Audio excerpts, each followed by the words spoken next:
Imagine a TV viajando no tempo para mostrar o passado em todo momento. Imagine a vida, as pessoas e os sonhos de outros séculos. Antigos privilégios. 500 anos do Brasil, Império na TV. Informação do passado para você aprender.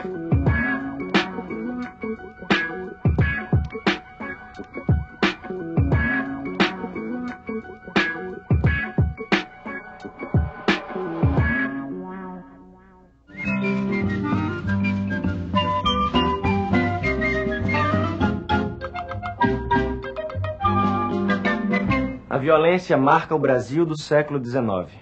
A monarquia e a unidade do território foram conseguidas à força. O clima tenso aumenta com a volta de Dom João VI para Portugal. Dom João VI encontra Portugal em crise econômica e política. A Revolução do Porto impôs limites ao absolutismo.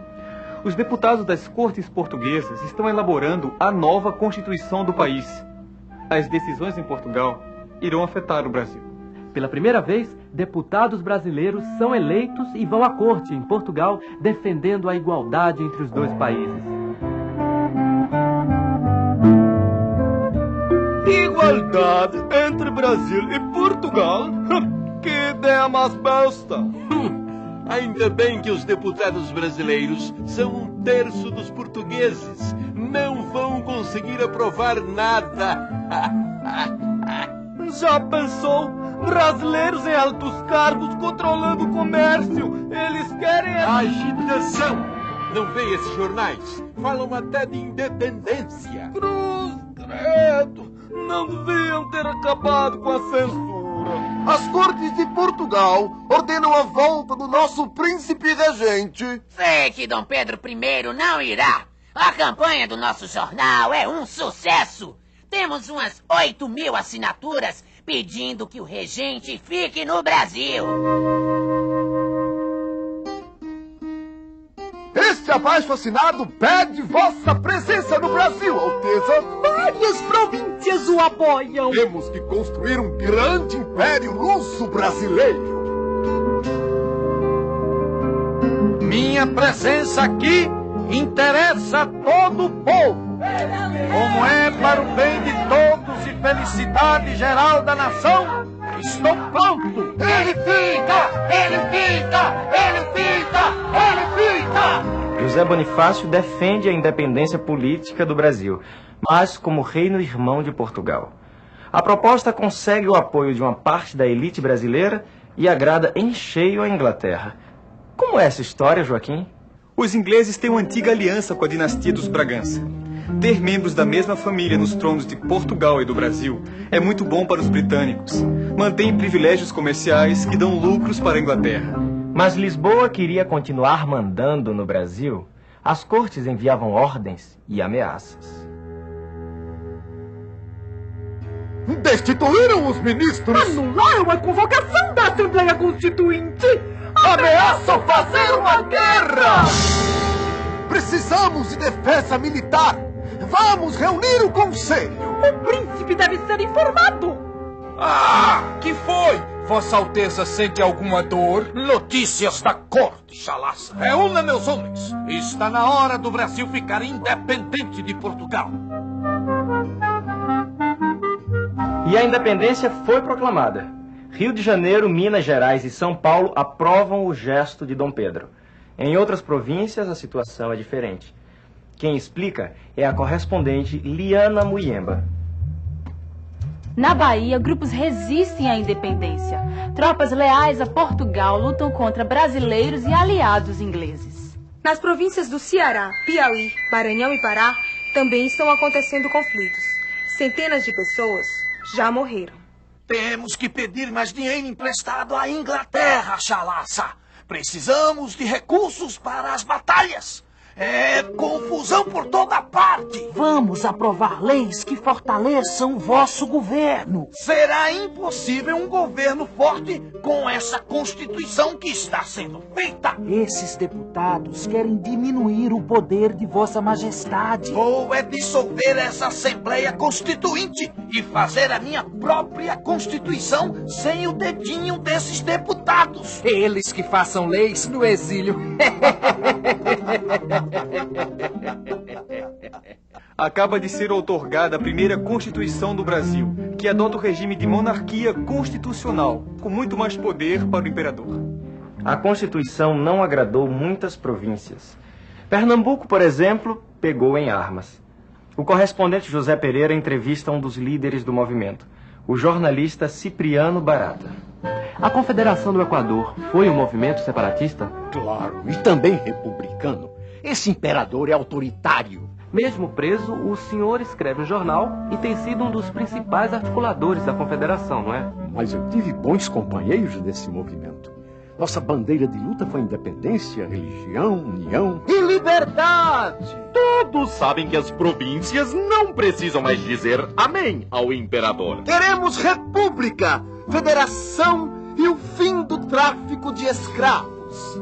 Somos donos de engenho. Sem novos escravos, quem vai dar duro em nossas terras? Há negros armados lutando pela Confederação? É um perigo. E se eles quiserem acabar com a escravidão? Até hoje, eu apoiei a Confederação do Equador. Mas agora é diferente. Não dou mais um tostão pra essa revolta. Nem eu. Nossas tropas chegarão a Pernambuco por terra e mar. Com a ajuda dos ingleses, será uma vitória fácil.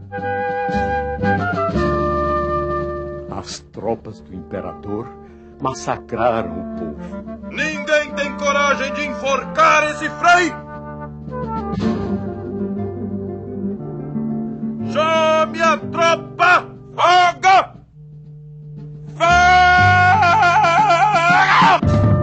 E o que o senhor pretende fazer agora? Resistir até o fim, com ideias e a força da palavra. O reconhecimento da independência foi trabalhoso dentro e fora do Brasil. E custou caro. 2 milhões de libras! É o preço da independência. Portugal exige essa fortuna como indenização. Mas não temos esse dinheiro! Era bom pedir um empréstimozinho à Inglaterra. No Brasil Imperial, a dívida externa aumentava a cada dia. Havia guerra por mais território, crise econômica e política. Mas um novo fato chama a atenção de Dom Pedro I.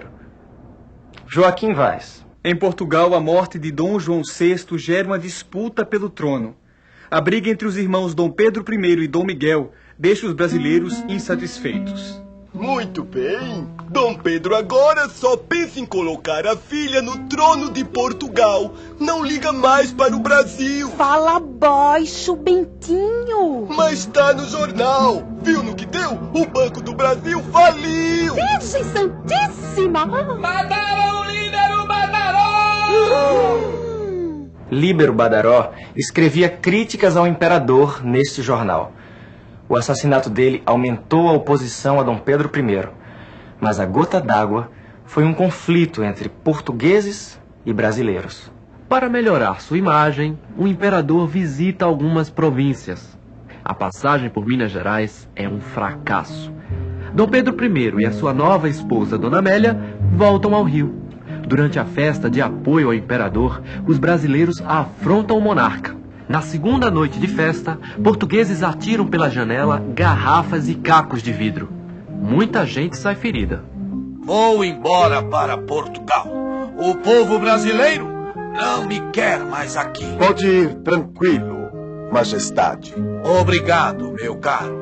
Apesar de nossas antigas divergências, confio a você, meus filhos e meu império.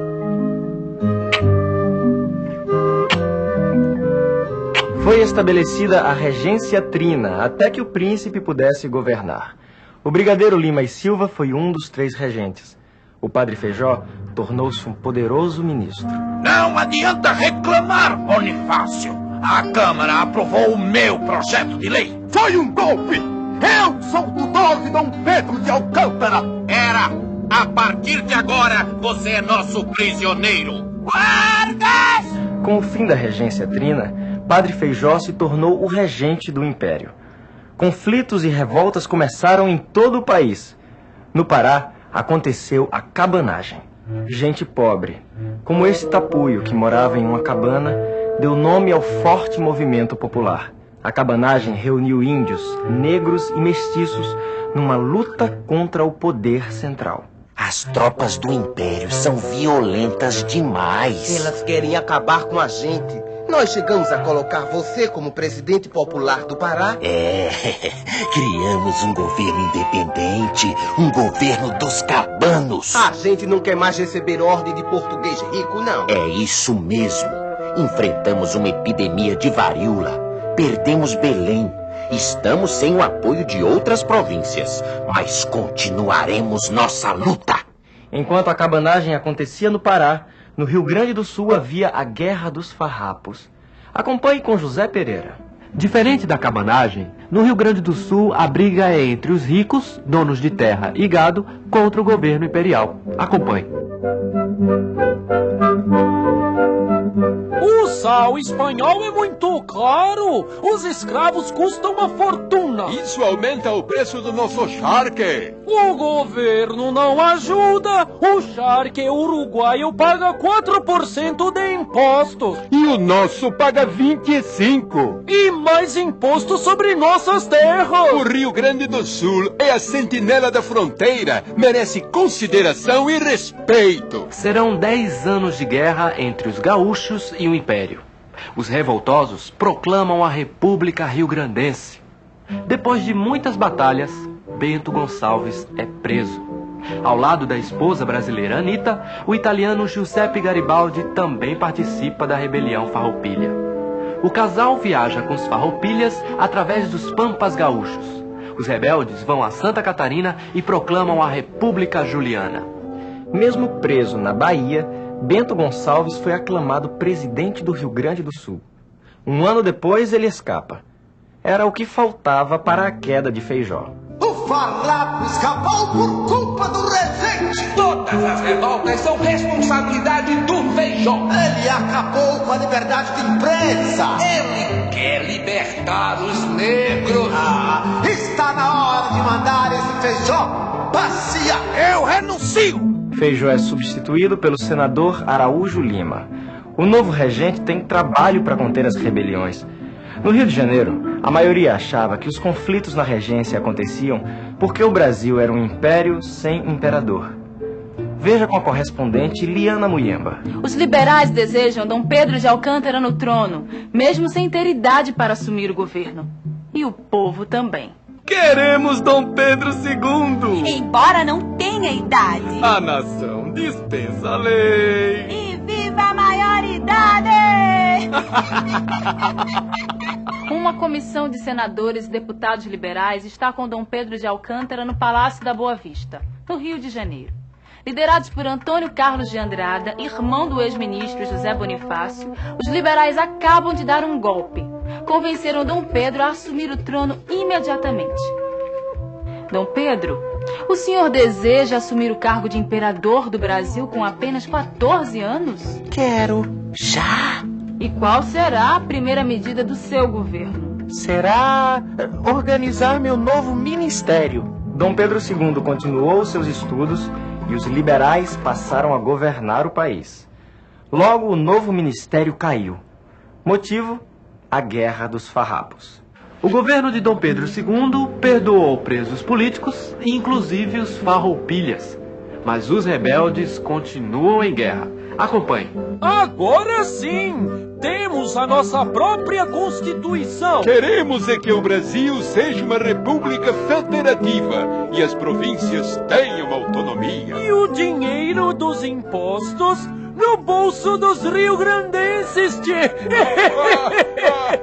A guerra acabou 3 anos depois, graças a uma proposta de Luiz Alves de Lima e Silva, o futuro Duque de Caxias. Filho do general Lima e Silva, Caxias já tinha reprimido levantes no Maranhão, São Paulo, Minas e Rio. Quando o Uruguai invadiu o território gaúcho, Caxias fez uma proposta que foi aceita pelos farroupilhas: paz honrosa. Tropas imperiais e rebeldes lutaram juntos e expulsaram o velho inimigo. Mas a paz do Sul não havia chegado ao Nordeste. Lá começava outra grande rebelião. Igualdade, liberdade e solidariedade foram as palavras de ordem da Revolução Praieira. Esta gráfica na Rua da Praia imprimiu críticas dos liberais ao domínio dos portugueses no comércio e nos altos cargos. Miséria, fome e desemprego aumentavam a revolta dos pernambucanos. Começa uma guerra entre liberais praieiros e conservadores ligados ao governo imperial. No Manifesto ao Mundo, os revoltosos defenderam o voto para todos, imprensa livre, reforma no poder judiciário e uma nova constituição que acabasse com o poder do imperador. A Revolução Praieira foi derrotada. Os revoltosos foram torturados, presos e exilados do país. A Revolução Praieira foi o último grande movimento de contestação e resistência ao Império. Depois dela viriam 40 anos de monarquia. Ufa, agora é equilibrar a confusão entre liberais e conservadores, que a máquina possa andar. E se ranger, um pouco de graxa resolve. Eu mesmo coloco. Mas a vida no Império não era somente guerra.